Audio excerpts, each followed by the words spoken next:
Everyone, welcome to education flair by Jyoti. आज के इस वीडियो में हम स्टेटेड साइंस पेपर 2 का प्रीवियस ईयर का क्वेश्चन करेंगे और देखेंगे कि स्टेटेड में किस टाइप के क्वेश्चन पूछे जा रहे हैं, कौन से ऐसे टॉपिक हैं जिनको हमें पढ़ना ज़रूरी है और किन टॉपिक को हमें छोड़ देना है। चलिए यहाँ पे स्टार्ट करते हैं क्वेश्चन नंबर 61 से। अगर हमारे चैनल को अभी तक आपने सब्सक्राइब नहीं किया है तो कर लीजिएगा, ताकि कोई भी टॉपिक कोई भी कंटेंट ना छूटे। चलिए स्टार्ट करते हैं क्वेश्चन नंबर 61 से। यहाँ पे पहला क्वेश्चन है, read the statement given below and choose the correct options. आपको पता है जो सीटेट का एग्जाम होता है, इसमें कथन और तर्क वाले क्वेश्चन बहुत इस टाइम पे पूछे जा रहे हैं, चाहे वो सीडीपी हो या फिर कोई भी सब्जेक्ट हो। तो यही क्वेश्चन है पहला वाला।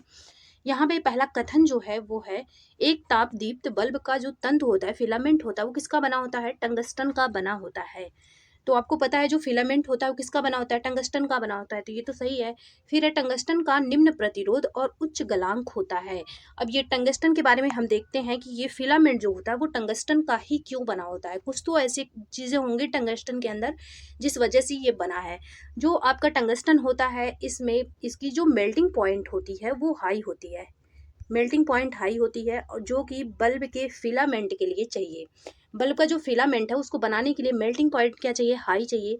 और दूसरा कंडीशन ये होता है कि जो इसका रजिस्टिविटी है, प्रतिरोध है, ये भी क्या होना चाहिए? ये भी हाई होना चाहिए। अब रीज़न क्या है? बिकॉज ये क्या होता है, यहाँ पे जो बल्ब होता है ये जब बर्न होता है, जब जलता है, फिर ये किस पे बर्न होता है? हाई टेम्परेचर पे जलता है ये। जब हाई टेम्परेचर पे जलेगा तो फिर क्या होगा? हीट प्रोड्यूस होगा।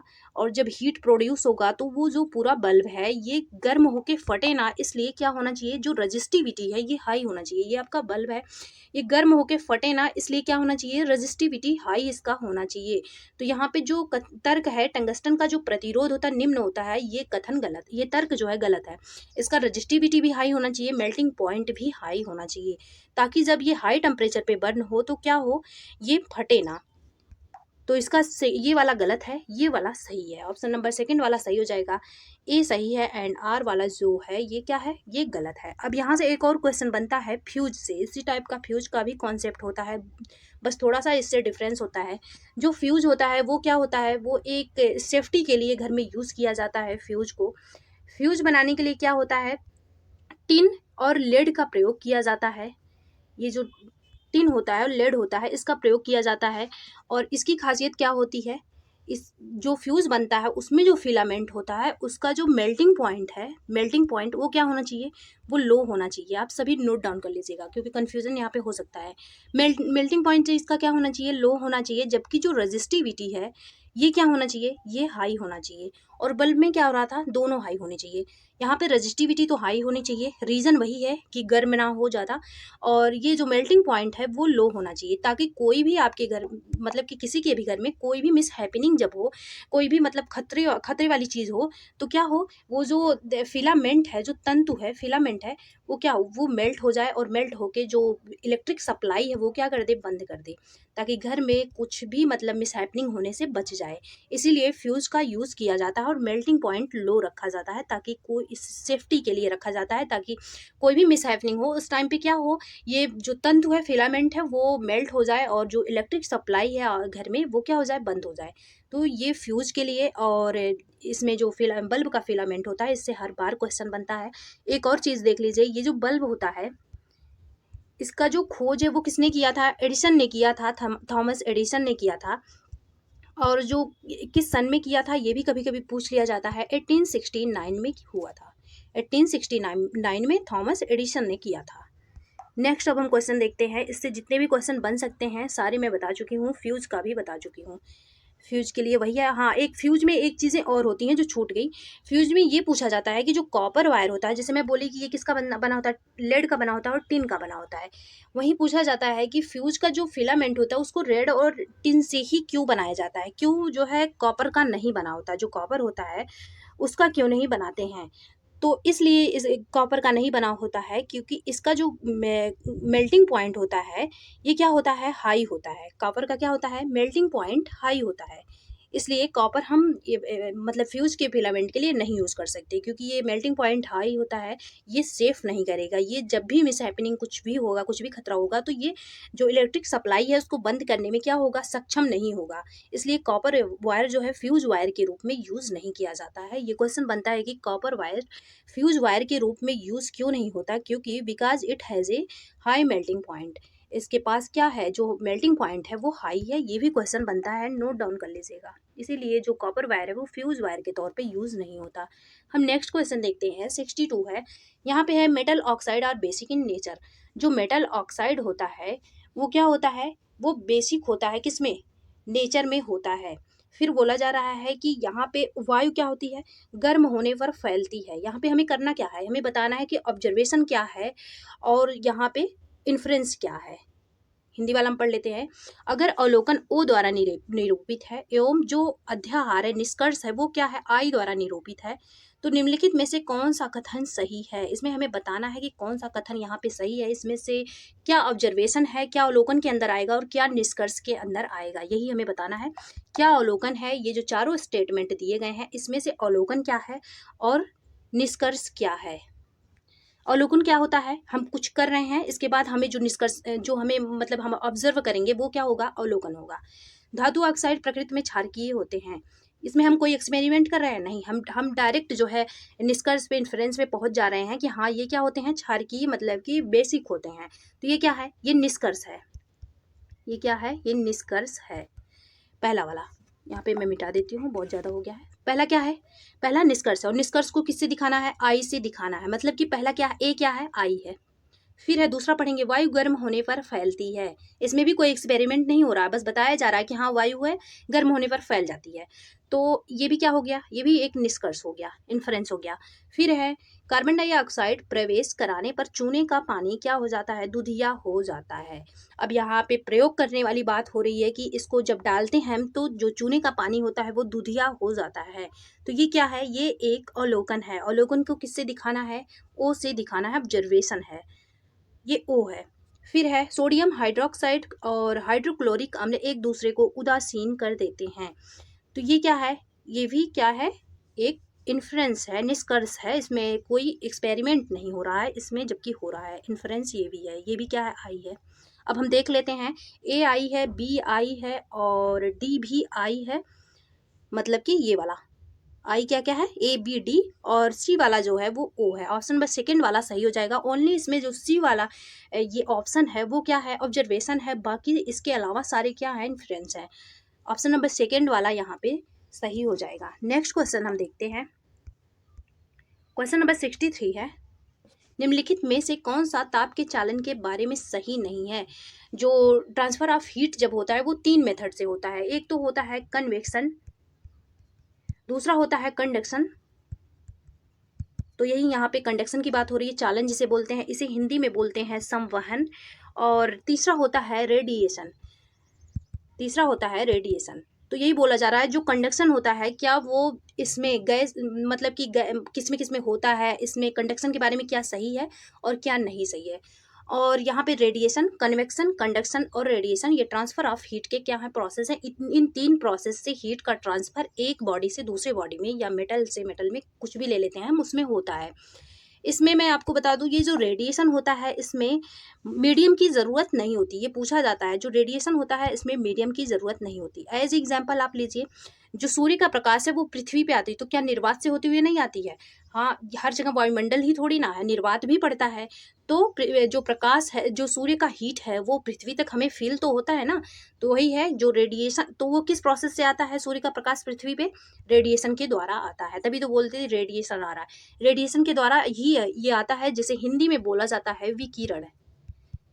इसे हिंदी में बोला जाता है विकिरण। एग्जाम्पल इसका है सूर्य के प्रकाश का पृथ्वी पे आना, मतलब कि सूर्य के प्रकाश के रूप में हम हीट का कह सकते हैं। सूर्य का जो ताप होता है वो हमें पृथ्वी पे महसूस होता है, तो ये रेडिएशन के द्वारा होता है। अब कंडक्शन जो होता है, ये मुख्य रूप से अगर बात करें तो ये सॉलिड में होता है, लेकिन यहाँ पे गैस और लिक्विड में भी कहीं कहीं पे देखने को मिलता है। और वही जो कन्वेक्शन है वो भी लिक्विड और गैस में मुख्य रूप से होता है। यहाँ पे देखते हैं स्टेटमेंट कौन सा इसमें सही नहीं है। यहाँ पे जो बोल रहा है कौन सा सही नहीं है। यहाँ पे पहला है ऊष्मा के प्रवाह के लिए दो वस्तुओं को एक दूसरे से संपर्क में होना चाहिए, ये सही है। ये कौन सा मेथड के बारे में बात हो रही है? चालन के, जिसे कंडक्शन बोला जाता है, इसके बारे में हो रही है। हाँ, इसमें दोनों में क्या होना चाहिए? संपर्क होना चाहिए, क्योंकि एक अणु से दूसरे अणु में या फिर एक कोई सॉलिड बॉडी उससे दूसरे में हम ऐसे टच करते हैं, फिर क्या होता है? हीट का क्या होता है? ट्रांसफर होता है। फिर है गैसों में चालन नहीं होता, जो conduction does not take place in gases. ऐसा नहीं है, कभी कभी गैसेस में क्या होता है? कंडक्शन वाला प्रोसेस होता है। तो यही ऑप्शन क्या है? ये सही नहीं है। ऑप्शन नंबर सेकंड वाला सही हो जाएगा। फिर और कंडक्शन की हम क्वालिटी देख लेते हैं। सभी पदार्थ ऊष्मा को स्वयं से समान प्रकार से प्रवाहित होने की अनुमति नहीं देते। ऑब्वियस सी बात है, ये तो आपको पता ही होगा कि कोई होता है, कोई मेटल होता है वो ज़्यादा कंडक्टर होता है, कोई मेटल होता है वो रेजिस्टिविटी टाइप का काम करता है, किसी में ज़्यादा ऊष्मा प्रवाहित होती है, किसी में नहीं होती है। फिर द्रव की तुलना में ठोस वस्तुओं में चालन तीव्र होता है। जो कंडक्शन होता है वो मेनली तो सॉलिड में ही होता है, लेकिन लिक्विड और गैसेस में भी कभी कभी हो जाता है। तो ये ऑप्शन नंबर सेकेंड वाला ये क्या हो जाएगा? ये गलत हो जाएगा, गैसों में चालन नहीं होता। नेक्स्ट है क्वेश्चन नंबर 64 है। यहाँ पे इस टाइप के जब भी आपके क्वेश्चन पूछे जाएं तो भी मैं बता रही हूँ क्या है। The atomic number of A is 13। जो ए परमाणु है, ए कोई मतलब तत्व है, उसका एटॉमिक परमाणु क्रमांक क्या है? एटॉमिक नंबर ए का 13 है, ए का 13 है। फिर है तथा बी का परमाणु क्रमांक क्या है? 17 है। जो बी है इसका परमाणु क्रमांक कितना है? 17 है। अब हम देखते हैं ए बी से निर्मित यौगिक का रासायनिक सूत्र हो सकता है। कंपाउंड फॉर्म ये क्या है? A and B could B.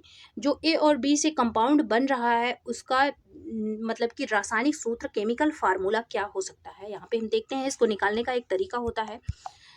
आप क्या करेंगे? पहले इसका जो इलेक्ट्रॉनिक विन्यास होता है उसको हम कर लेंगे। 13 का कैसे होगा? 2 8 10 हुआ, 3 बचेगा। अब आपको पता है जब ये 5 से नीचे होता है या फिर 4 तक का जब होता है तब ये दूसरे से ले मतलब 4 पे तो इक्वल ही हो जाता है, तो 4 का 4 ही हो जाएगा। लेकिन जब 4 से ये ऊपर बढ़ता है, जब ये 4 से ऊपर बढ़ता है, बाहरी कक्षा में जो इलेक्ट्रॉन होते हैं ये जब 4 से ऊपर बढ़ते हैं तभी ये मतलब कि डोनेट करने वाला या एक्सेप्ट करने वाला इलेक्ट्रॉन को काम करते हैं बाहर से।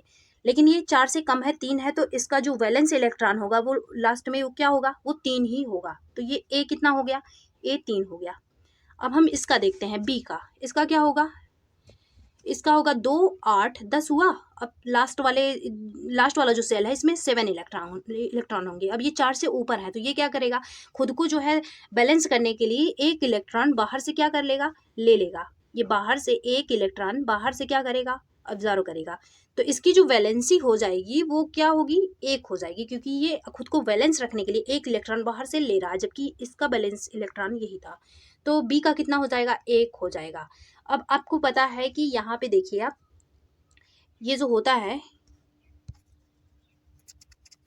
एक मिनट, ये जैसे मान लीजिए कोई SO2 है, तो यहाँ पे क्या कहा जाता है कि इसकी वैलेंसी जो है यहाँ है, इसकी जो वैलेंसी है वो यहाँ है, ऐसा बोला जाता है। तिरछे में होता है ना, ये खुद का, ये इसका नहीं है, ये इसका है और ये इसका है। तो वही मेथड यहाँ पे हम लगाएंगे। ए का बी की साइड रहेगा और बी का ए की साइड रहेगा। तो बी का कितना निकला? 1। ए का कितना निकला? 3। तो हम ऐसे ए बी लिख लेंगे। ए का कितना है? 3 है, 3 हम यहाँ लिखेंगे। और बी का कितना है? 1 है, 1 यहाँ लिखेंगे। तो एक तो लिखा नहीं जाता, तो AB3 हो जाएगा, AB3। ऑप्शन नंबर कौन सा है? फर्स्ट वाला यहाँ पे सही हो गया है, AB3। ऐसे ही करना होता है इसको। ऑप्शन नंबर फर्स्ट वाला सही हो गया, AB3। नेक्स्ट क्वेश्चन हम देखते हैं, क्वेश्चन नंबर 65 है यहाँ पे। Discussion on socio scientific issue in class help in. जब हम सोशियो और साइंटिफिक मतलब कि सामाजिक और वैज्ञानिक मामलों पे क्या करते हैं? चर्चा करते हैं, डिस्कशन करते हैं, तो वो क्लास में किस चीज़ के डेवलपमेंट में हेल्प करेगा। यहाँ पे पहला वाला है अधिगमकर्ताओं, जो लर्नर होते हैं उनमें तर्क संगत कौशल का विकास करने में। तर्क संगत कौशल का मतलब होता है रीजनेबल जो स्किल्स होते हैं उनका विकास होगा। ऑब्वियस सी बात है, जब हम ग्रुप डिस्कशन करेंगे तो तर्क देने का जो विकास है वो होगा ही। ऑप्शन नंबर फर्स्ट वाला सही है। फिर है किसी मामले पर बहुपरिप्रेक्ष्यों का विकास करने में, मतलब जो मल्टीपल पर्सपेक्टिव होते हैं, किसी चीज़ के आंसर देने के कई तरीके होते हैं, उनका भी विकास होगा। ऑब्वियस सी बात है, होगा। ऑप्शन नंबर सेकंड वाला भी सही है। फिर सी वाला है नागरिक विज्ञान संबंधी गतिविधियों को प्रेरित करने में, ये भी सही है। नागरिक जो विज्ञान संबंधी गतिविधियाँ एक्टिविटीज़ हैं उनको भी प्रेरित किया जाएगा। फिर देखते हैं डी वाला, विज्ञान के विकास में समाज की भूमिका के महत्व को। तो ये वाला ऑप्शन सही नहीं होगा यहाँ पे, क्योंकि यहाँ पे समाज की भूमिका बता रहा है किसके विकास में, विज्ञान के विकास में। तो हो सकता है समाज के विकास में विज्ञान की भूमिका की जा रही हो, तो ये इसीलिए ये वाला ऑप्शन सही नहीं होगा, क्योंकि यहाँ पे दोनों को इक्वल वैल्यू दिया जा रहा है, जबकि यहाँ पे क्या फोर्थ वाले ऑप्शन में विज्ञान को ज़्यादा वैल्यू दिया जा रहा है। तो option number A B C किसमें है, ऑप्शन नंबर फर्स्ट वाला सही हो जाएगा। ए बी सी इसमें राइट है, बाकी फोर्थ वाला नहीं सही है, डी वाला। नेक्स्ट क्वेश्चन है, पुरुष के 2 शुक्राणु स्त्री के 2 अंडों के साथ मिलते हैं, बनने वाले जो ट्विंस होते हैं, जुड़वा बच्चे होते हैं, वो किस टाइप के होंगे। इसमें ये होता है जब ट्विंस होते हैं तो उसमें वो 2 प्रकार के होते हैं, एक तो होता है मोनोजाइगोटिक और दूसरा जो होता है वो होता है डायजाइगोटिक। इसमें क्या होता है, इसमें जो बच्चे होते हैं इसे हिंदी में बोला जा सकता है, हिंदी जो बच्चे इसमें होंगे वो भ्रातृय प्रकार के होंगे। और इसमें जो होते हैं बच्चे, ये मोनोजाइगोटिक वाले में जो होंगे बच्चे, वो कैसे होंगे, ये होंगे समान प्रकार के। इसमें क्या होता है, इसमें जो बच्चे होंगे वो या तो लड़की लड़की होगी या फिर बॉय बॉय होगा, मतलब कि जो 2 बच्चे होंगे उनके जो सेक्स होंगे वो क्या होंगे, वो सेम होंगे। और इसमें जो है वो सेम नहीं होते हैं, सेम हो भी सकते हैं नहीं भी हो सकते हैं, जैसे कि लड़की लड़की हो सकती है, लड़का लड़का हो सकता है, या फिर हो सकता है कि लड़की और लड़का हो। ये तीनों कंडीशन हो सकता है। इसमें जो सेक्स होता है वो अलग अलग बच्चों के हो सकते हैं, या फिर क्या हो सकता है, सेम भी हो सकता है, ये डायजोग्नेटिक वाले में। तो इसका यही सही आंसर इसमें कौन सा हो जाएगा, क्योंकि इसमें लड़की लड़की भी हो सकती है और लड़का लड़का या फिर लड़की या लड़का ये भी हो सकता है। तो ऑप्शन नंबर फर्स्ट वाला यहाँ पे सही हो जाएगा, भ्रातृय। फर्स्ट वाला ऑप्शन सही हो जाएगा, भ्रातृय जिसे बोला जाता है। फिर है क्वेश्चन नंबर 67 है यहाँ पे। क्लास 7th का एक शिक्षक है, पादपों और जीव जंतुओं में अनुकूलन जो एडेप्टेशन चैप्टर है इसको क्या कर रहा है, समझाने की कोशिश कर रहा है। फिर है विषय पर विद्यार्थियों की वैकल्पिक अवधारणाओं की पहचान करने की योजना बनाते हैं। अब आपको ये पता होना चाहिए कि क्या करने की योजना कर रहे हैं। पहले तो आप चैप्टर देखिए, फिर क्या हो रहा है इस पे, वैकल्पिक अवधारणाओं को पहचान करने की योजना बनाते हैं। फिर इस उद्देश्य के लिए निम्नलिखित रणनीतियों के समुच्चय में से कौन सा सर्वाधिक उपयुक्त होगा, सबसे ज़्यादा अप्रोप्रिएट इसमें से कौन सा होगा। यहाँ पे पहला है पोर्टफोलियो। आपको पता है पोर्टफोलियो में बच्चे का सब कुछ होता है, कि मतलब कि वो उसने स्पोर्ट में कितना अच्छा किया, उसने मार्क कितना पाया, या फिर जो है उसके माइंड डेवलपमेंट कितने हुए, उसके सोशल डेवलपमेंट कितने हुए, उसका लैंग्वेज डेवलपमेंट कितना हुआ। ये सारी चीज़ पोर्टफोलियो में होता है। बच्चे के बारे में सारी जानकारियाँ किस में होती हैं, पोर्टफोलियो में होती हैं। फिर देखते हैं यहाँ पे पोर्टफोलियो, सामूहिक चर्चा और नैदानिक प्रश्नावली। तो यहाँ पे पहला वाला ऑप्शन सही लग रहा है। फिर सेकंड हम देखते हैं नैदानिक प्रश्नावली। इसमें क्या किया जाता है, जो डायग्नोस्टिक क्वेश्चन वाला होता है, इसमें बच्चे को पहले हम जांचते हैं कि उसे क्या नहीं आ रहा है, फिर उसका क्या करते हैं, जो उसे नहीं आ रहा होता उसका हम, जैसे कि होता है ना डायग्नोस्टिक करना, इलाज करना बीमारी का, तो वही जो नहीं आ रहा है वो बीमारी हो गई, फिर उसको हम क्या करते हैं, दूर करते हैं। तो बच्चे के अंदर जो कन्फ्यूजन है उनको क्या किया जाता है, दूर किया जाता है, उनके अंदर क्या कन्फ्यूजन है इस चीज़ का पता लगा के। फिर साक्षात्कार मतलब इंटरव्यू है, क्वेश्चन आंसर करना। आरेखन मतलब कि चित्रांकन। यहाँ पे ये वाला जो क्वेश्चन था वो थोड़ा सा मतलब क्रिटिकल, वो वैसा वाला था, कंफ्यूजन वाला था। तो यहाँ पे option number first, option number second दोनों वाला सही है, क्योंकि ये ऑप्शन यहाँ पे आयोग ने दिया था इसको। तो ऑप्शन नंबर फर्स्ट वाला और सेकंड वाला दोनों यहाँ पे सही था, ये नहीं सही था, ये भी नहीं सही था, जांच सूची ये सब नहीं सही था। फिर देखते हैं क्वेश्चन नंबर 68 है यहाँ पे, उर्वरकों एवं कीटनाशकों का अति प्रयोग के कारण कौन सा सही नहीं होगा। जो फर्टिलाइजर होते हैं, पेस्टिसाइड्स होते हैं, इनका अगर अधिक यूज़ किया जाए तो इसमें क्या नहीं होगा, इससे क्या नहीं होता है, इसको क्यों यूज़ किया जाता है। एक दिन मैं जब साइंस पढ़ा रही थी तो मैं बोली थी कि जो फर्टिलाइजर होते हैं इनको क्यों यूज़ किया जाता है, क्योंकि जो पोटेशियम है, नाइट्रोजन है, इन सब की कमी को क्या करने के लिए, दूर करने के लिए यूज़ किया जाता है। पेस्टिसाइड है, इनको क्यों यूज़ किया जाता है, कि जो बेकार खरपतवार है वो क्या हो जाए, वो नष्ट हो जाए, वो जल जाए, और जो फसल है उनको कोई नुकसान हार्म ना पहुँचे, इसलिए यूज़ किया जाता है फर्टिलाइजर और पेस्टिसाइड। तो इसका क्या रीज़न नहीं होता, कौन सा नहीं है इसमें, इसका आंसर सही हो जाएगा मृदा, क्योंकि सुपोषण होता है। सुपोषण मतलब होता है यूट्रोफिकेशन, इसे बोला जाता है इंग्लिश में, और ये नाइट्रिफिकेशन ये भी होता है, बायोमैग्निफिकेशन ये भी होता है। तो ऑप्शन नंबर फोर्थ वाला सही हो जाएगा, मृदा अपरदन नहीं होता, सॉइल इरोजन जो होता है ये इससे नहीं होता। ऑप्शन नंबर फोर्थ वाला यहाँ पे सही हो जाएगा। अब हम देखते हैं इसमें यूट्रोफिकेशन क्या है। जो सुपोषण होता है इस ये होता है कि जैसे आप जल में जब नाइट्रोजन या फिर पोषक तत्वों की जो मिनरल्स होते हैं, वाटर है, वाटर में किसकी अधिकता हो जाए, मिनरल्स की अधिकता हो जाए और जो न्यूट्रिशन है इनकी अधिकता हो जाए, तो क्या हो जाता है वहाँ पे शैवाल हो जाता है, शैवाल की भी क्या हो जाती है, अधिकता हो जाती है। यही हो जाता है आपका यूट्रोफिकेशन। शैवाल की अधिकता होना किसके कारण, मिनरल्स और नाइट्रोजन के मतलब न्यूट्रिशन के, मिनरल्स और न्यूट्रिशन की जब अधिकता हो जाएगी पानी में, खनिज तत्वों की और पोषण की मात्रा जब बढ़ेगी तो शैवाल में क्या होगी, वृद्धि होगी। यही होता है यूट्रोफिकेशन, सुपोषण मतलब पोषक तत्वों की अधिकता हो जाना जल में। फिर है नाइट्रिफिकेशन। यहाँ पे नाइट्रिफिकेशन होता है, इसमें क्या किया जाता है, इसमें जो अमोनिया होता है, इससे भी क्वेश्चन बनता है आपका। इसमें जो अमोनिया होता है, अमोनिया को किस में कन्वर्ट किया जाता है, नाइट्रेट और नाइट्राइट फॉर्म में कन्वर्ट कर दिया जाता है। अमोनिया का ऑक्सीडेशन होता है, यहाँ पे अमोनिया का क्या होता है, ऑक्सीडेशन होता है। ऑक्सीडेशन के उपरांत ये क्या किस में कन्वर्ट हो जाता है, नाइट्रेट में कन्वर्ट हो जाता है और नाइट्रेट में कन्वर्ट हो जाता है और नाइट्राइट में कन्वर्ट हो जाता है। नाइट्रेट में और नाइट्राइट में ये कन्वर्ट हो जाता है अमोनिया, किसके द्वारा, ऑक्सीडेशन के द्वारा। ये हो जाएगा फर्स्ट, सुपोषण भी हो गया। अब हम देखेंगे जैव आवर्धन क्या है, जिसे बायोमैग्निफिकेशन बोला जाता है। जैव आवर्धन, जैव आवर्धन वो होता है बायोमैग्निफिकेशन, क्योंकि अभी इससे क्वेश्चन बना है, हो सकता है आने वाले समय में इस ऑप्शन से किसी से बन जाए। तो जो बायोमैग्निफिकेशन होता है इसमें हम कह सकते हैं कि जो कंसंट्रेशन ऑफ टॉक्सिक सब्सटेंस होता है वो क्या हो जाना, इंक्रीज हो जाना। इंक्रीजिंग इन, अगर आप नोट्स बना रहे होंगे तो बना लीजिएगा, increasing the concentration of toxic substance. जो टॉक्सिक सब्सटेंस होता है उनका मतलब कि जो विषैले जो है पदार्थ होते हैं उनका क्या हो जाना, उनका बढ़ जाना, किसी चीज़ में उनका बढ़ जाना, इंक्रीजमेंट हो जाना, यही क्या है, यही आपका जैव आवर्धन है। किस में बढ़ता है ये फूड चेन में बढ़ता है आपका। फूड चेन मतलब कि खाद्य श्रृंखला, हिंदी में से हम बोल सकते हैं खाद्य श्रृंखला। खाद्य श्रृंखला में क्या हो जाना, जो विषैले पदार्थ हैं, टॉक्सिक सब्सटेंस है, इनका क्या हो जाना, इनका बढ़ जाना। तो यही हो जाता है कि इनका बढ़ना फूड चेन में, खाद्य श्रृंखला में, यही होता है आपका जैव आवर्धन।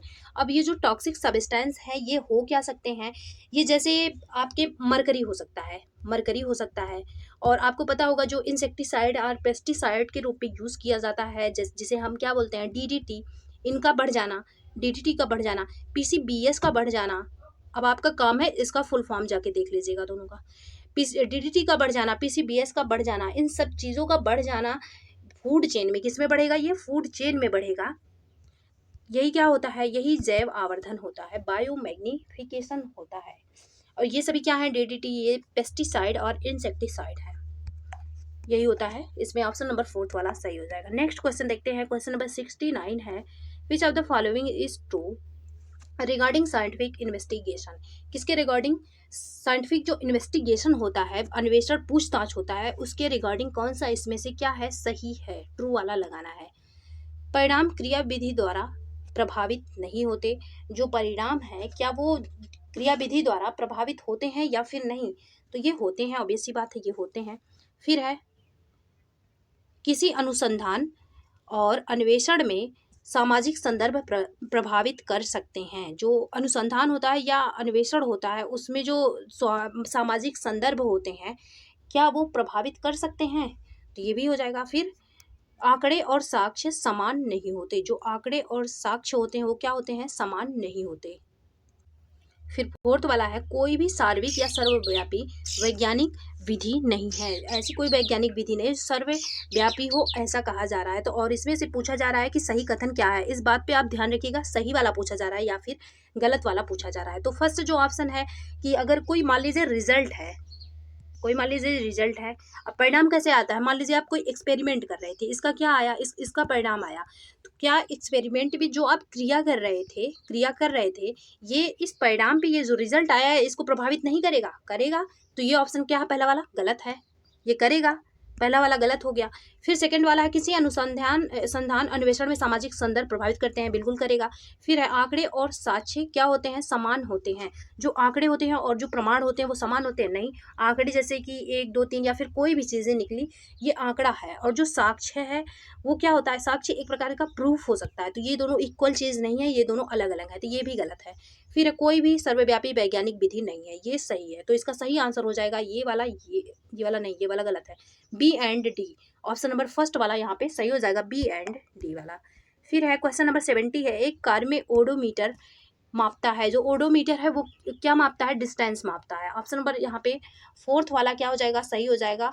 और अगर स्पीड की बात की जाए, चाल की बात की जाए, तो स्पीडोमीटर इस पे मापता है। और लेकिन डिस्टेंस की बात हो तो ओडोमीटर के द्वारा मेजर किया जाता है। फिर है क्वेश्चन नंबर 71 है यहाँ पे, which of the following statement is true regarding rain water harvesting. जो जल संरक्षण वाली चीजें होती हैं, रेन वाटर हार्वेस्टिंग है, वर्षा जल संरक्षण करना। जैसे कि बारिश हुई, इसके बाद क्या हुआ, यहाँ पे जो पानी है इकट्ठा हुआ उसको हम क्या कर लिए, कहीं संरक्षित कर लिए। और वाटर हार्वेस्टिंग में क्या किया जाता है, कहीं गड्ढा बनाया जाता है ताकि वो जो बरसात का पानी है वो उसमें चला जाए, फिर नीचे धीरे धीरे रिसता रहे। ऐसे होता है रेन वाटर हार्वेस्टिंग। अब इसके बारे में क्या सही है, नेक्स्ट देखते हैं क्या क्या सही है। इट कंजर्व ग्राउंड वाटर, ये जो धरती के अंदर का पानी है उसको कंजर्व करता है।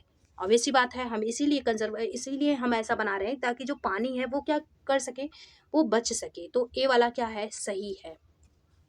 फिर है यह स्थानीय अपलावन को कम करता है।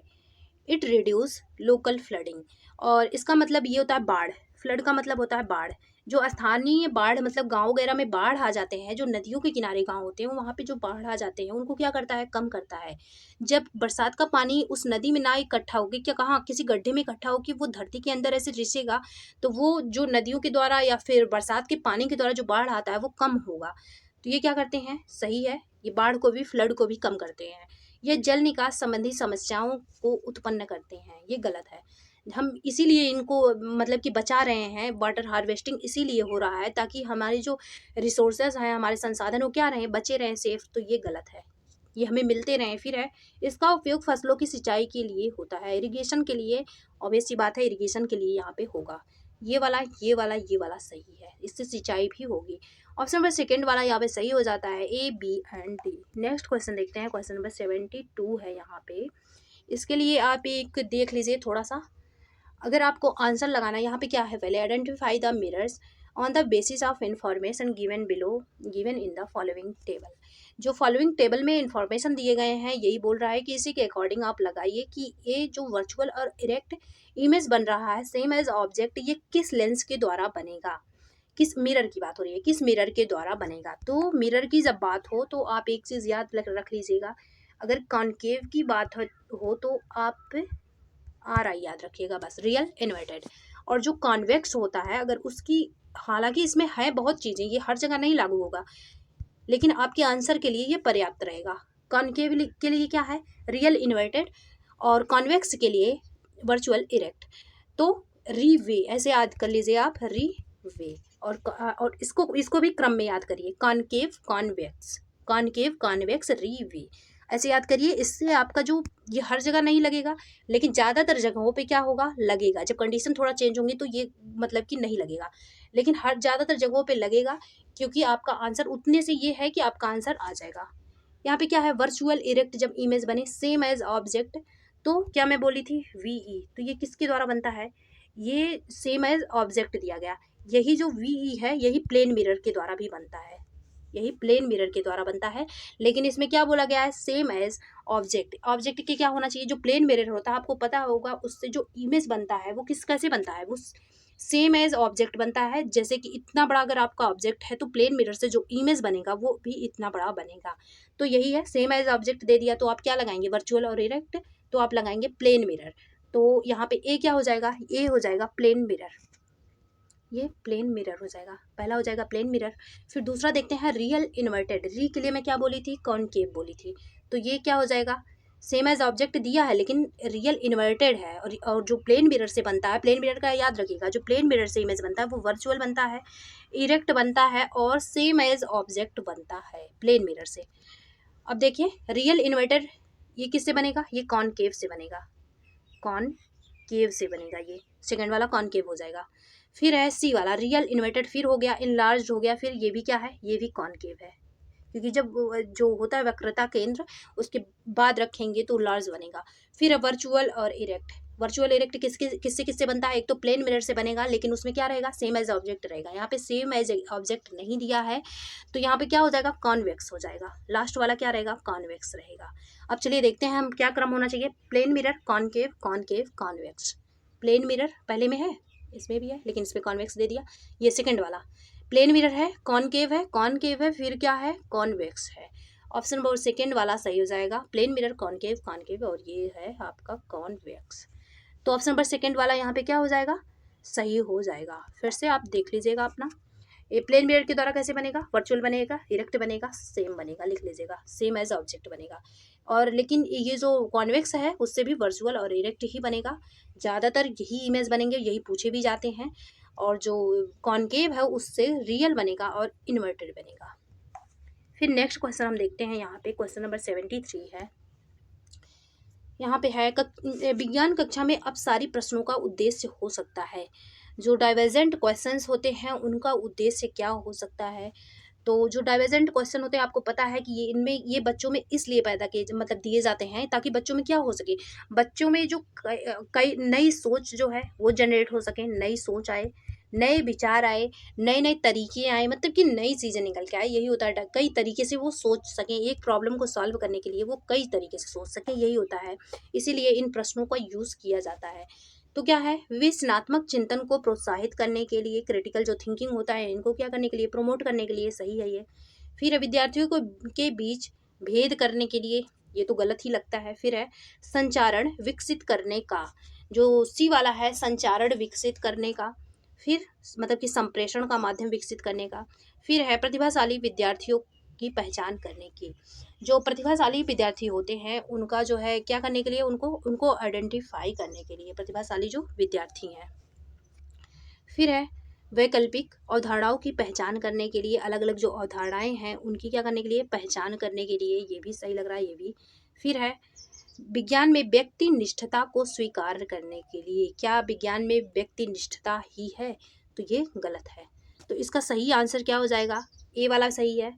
और यहाँ पे बी डी ई, आयोग ने इस वाले आंसर को माना था, फोर्थ वाले आंसर को, यहाँ पे आयोग ने फोर्थ वाले ऑप्शन को माना था, जबकि मुझे तो ये जो बी वाला ऑप्शन है ये गलत लगता है। बच्चों में अलगाव नहीं, बच्चों की सोच में यहाँ होना चाहिए अलगाव, बच्चों के जो सोचने का तरीका है वो अलग अलग करने में, लेकिन आयोग के द्वारा जो माना गया आंसर था वो ऑप्शन नंबर फोर्थ था यहाँ पे, तो इसलिए हम ऑप्शन नंबर फोर्थ के साथ ही जाएंगे। फिर है क्वेश्चन नंबर 74 है यहाँ पे मैं आपको पिछली बार जब करवा रही थी पेपर, फिर भी मैं आपको ये वाला टॉपिक बहुत अच्छे से करवाई थी। उसमें एक क्वेश्चन था जिसमें मैं सब कुछ बता दी थी कि क्या होना चाहिए। यहाँ पे देखते हैं हम, ये जो क्वेश्चन है हमारा क्या है, यहाँ पे सूचक दिया हुआ है, इंडिकेटर दिया हुआ है, और अम्ल में होने वाला परिवर्तन जो इंडिकेटर होता है उससे अम्ल में डालने पे क्या होगा, क्षारक में डालने पे क्या परिवर्तन होगा, ये चीज़ें यहाँ पे दी गई हैं। जो हल्दी है, अगर अम्ल में हल्दी डाली जाए तो क्या होगा, हल्दी में अगर अम्ल डाला जाए तो ये यहाँ पे बोल रहा है कि कोई परिवर्तन नहीं होगा, नो चेंज होगा।